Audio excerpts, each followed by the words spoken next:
In this video, we'll turn a low-end phone into a gaming PC. My device has 6GB of RAM and just an old Snapdragon 732G chipset. I know it sounds impossible, but it is possible. So how are we gonna do it? Well, we'll get to that, just wait for a while. You know directly it is impossible to play PC games on Android. So how can we make it possible? So for that, we'll use an app called Winlator. Basically what it does is set up a virtual environment that enables you to play PC games. Now to do so, you need three things: Winlator, the game you wanna play, and some settings. Settings varies device to device, and if you got a pretty good device, you might be able to run most games with default settings. So in this video, we'll set up Winlator and try some games to see how well it works. I guess that is enough talk for the intro. Let's jump directly into the video.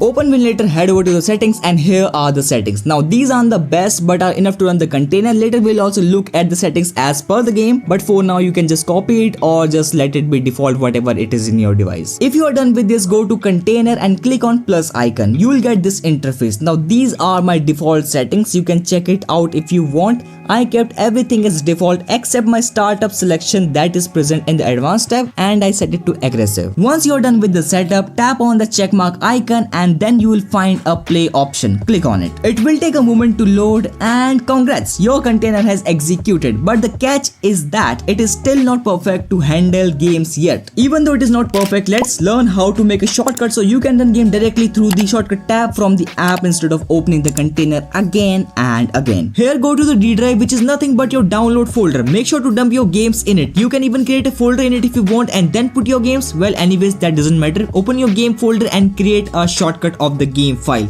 But what game file? Don't be confused. It is usually mentioned in the readme file in your game folder telling you which file to execute. Once you know, move the arrow over that file and tap with two fingers at once and a drop down menu will appear. Just choose create shortcut, and now whenever you wanna run the game, just open Winlator and head over to the shortcut tab and execute it in a single click. A lot of times you may need to configure settings for most of the game to get the best amount of FPS possible, but if you got a device with solid chipset, it might be an exception. Also, you can search on YouTube like Winlator and your device name to see how your device performs while running game. Now I actually tried 4 games out of which only 3 ran. I tried Far Cry 3 and it was disappointing as it didn't even start. In the previous version it's used to work, but now I don't know what's the issue. Next I tried Tomb Raider and then Assassin's Creed Rogue, and the last game nearly blasted my device. Stick to the video till the end to find more about it. So it is time to jump and try our first game, and that is Tomb Raider. The first thing we need to do is to go to the settings. Now in here I have set the box 64 preset to intermediate. On YouTube a lot of guys have set it to performance and that works for them, but for me this works better. Once done with that, it is time to open your container setting, and here I just made one change. In the advanced section in CPU affinity, I unchecked the first 2 options and I have set everything as default. You can even copy my settings if you want. Now it is time to see whether my game will work or not. Just letting you know, I have already created a shortcut for my game, and still if you don't know how to create one, you must have skipped the video. So I will run my game directly from the shortcut tab, and here you can see the gameplay. The FPS I know is not the best, but what can you expect from my device that is on a verge of extinction? I actually forgot to mention, before you start a new game, set the settings to low to get the best amount of FPS possible. Coming back to the gameplay, the FPS I'm getting is around 10 to 15. Is the game playable?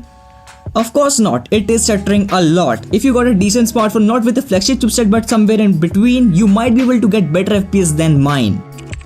And now it's time to run our next game, and that is Assassin's Creed Rogue. Again, open the Winlator settings, and in box 64 presets you can duplicate your performance attributes by clicking this option and tap on edit and copy my settings if you want. Just a little reminder, just because it worked for me, it doesn't mean it will work for you also. Now once you are done with that, open your container setting, and here is my container settings. You can pause the video and take a look at it and try it if you want.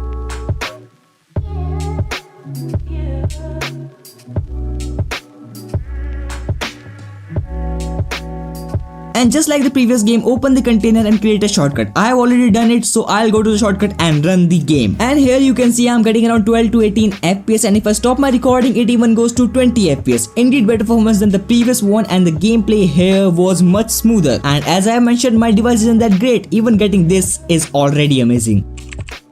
The last game that made my device go crazy is Tom Clancy's Splinter Cell Conviction, and forgive me guys, I don't have any settings for it and you'll get it in a while why. When I first started this game, it went so smooth. I was nearly getting 25-30 FPS and I don't know what happened, my FPS started dropping and it just didn't drop. It went as low as 2-3 FPS, then 1 and finally 0. After that, here you can see the recording from my other phone. The FPS was fluctuating a lot, and not just that, this game made my phone heat intensely, draining my battery at crazy rate. That my phone battery went from 30% to 10%, but then suddenly it goes from 9% to 1% in a second. I was terrified for a moment, but after charging it, it worked fine. So it went through a lot. At least drop a like for it. And that is all about our today's video. I hope you find it helpful or interesting. If you did, you can help us by leaving a like, dropping a comment, and even subscribing for more content like this. I'll see you on the next one. Till then, take care and bye bye.